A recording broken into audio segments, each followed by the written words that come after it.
Hola a todos. La tensión entre Irán e Israel, está en todas las noticias, ¿verdad?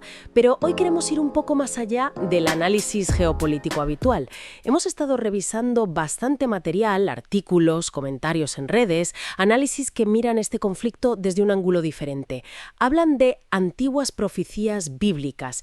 Sí, así que vamos a meternos a fondo con estas interpretaciones, pero que quede muy claro desde el principio, nuestra intención no es validar ninguna creencia teológica específica, ¿vale?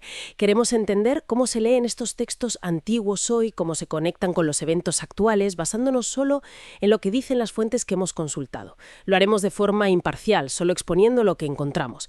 Y un punto clave que señalan casi todos estos análisis para empezar es la conexión entre Irán actual y la antigua Persia de la Biblia. Que no se nos olvide que Irán fue Persia oficialmente hasta 1935. Exacto, eso es fundamental. Y lo interesante como reflejan estos documentos que hemos visto es el contraste. El papel de Persia, o sea, Irán, cambia mucho en la narrativa bíblica según cómo se mire. Por un lado tienes un legado, digamos, positivo. Ciro el Grande, por ejemplo. El profeta Isaías lo llama ungido, o sea, elegido por Dios para una misión. Él permitió que los judíos volvieran del exilio, que reconstruyeran el templo en Jerusalén. O piensa en el libro de Esther, que narra cómo se salvó la comunidad judía que vivía en Persia. Claro, una imagen histórica bastante favorable en esos textos. Sí, pero luego, las interpretaciones que estamos analizando ahora se centran mucho en la hostilidad que surge después, sobre todo tras la Revolución Islámica de 1979.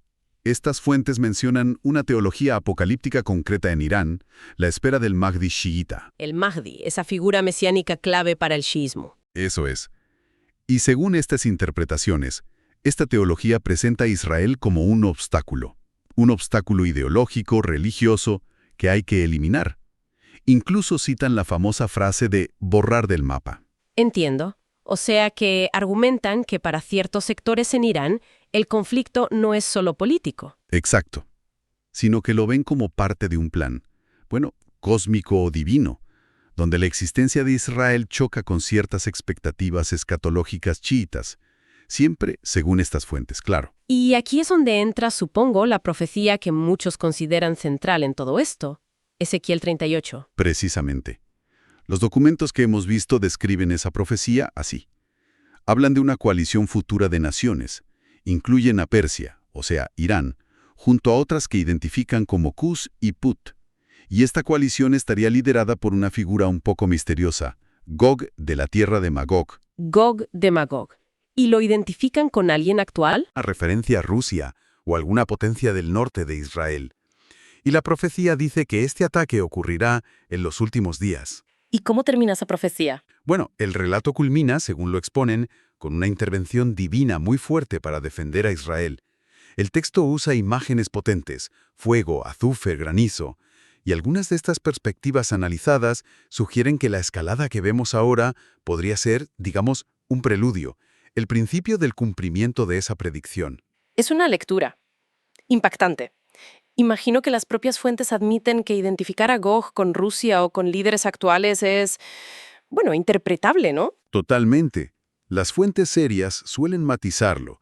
Reconocen que son interpretaciones, que no hay un consenso universal, ni siquiera entre los que estudian las profecías, pero es una conexión que aparece una y otra vez en el material que hemos revisado. Vale, entonces Ezequiel 38 dibuja ese escenario de gran conflicto futuro.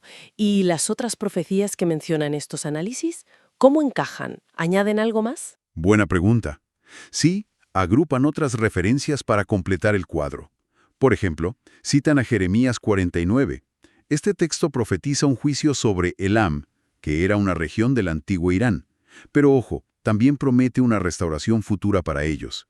Y alguna fuente relaciona esto con noticias sobre el crecimiento del cristianismo en Irán hoy en día. Interesante esa doble cara de juicio y restauración. Sí. Luego está el libro de Daniel. Ahí se habla de un príncipe de Persia, pero de naturaleza espiritual, como una fuerza que se opone a planes divinos. Y también la famosa profecía de un pacto de paz de 7 años relacionado con Israel, que sería roto por una figura que muchos intérpretes identifican como el anticristo.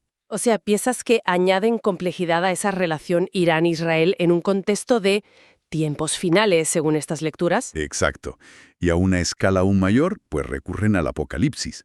Mencionan el simbolismo del río Éufrates secándose para dejar pasar a los reyes del Oriente.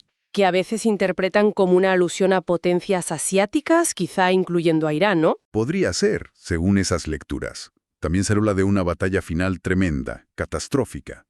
Y conectan con Mateo 24, con las señales generales de los tiempos, guerras, rumores de guerras, desastres, y la señal de la higuera, que muchas de estas interpretaciones ven como símbolo del renacimiento de Israel como Estado en 1948. Claro, es mucha información profética y geopolítica, pero no hay que olvidar la parte humana, ¿verdad?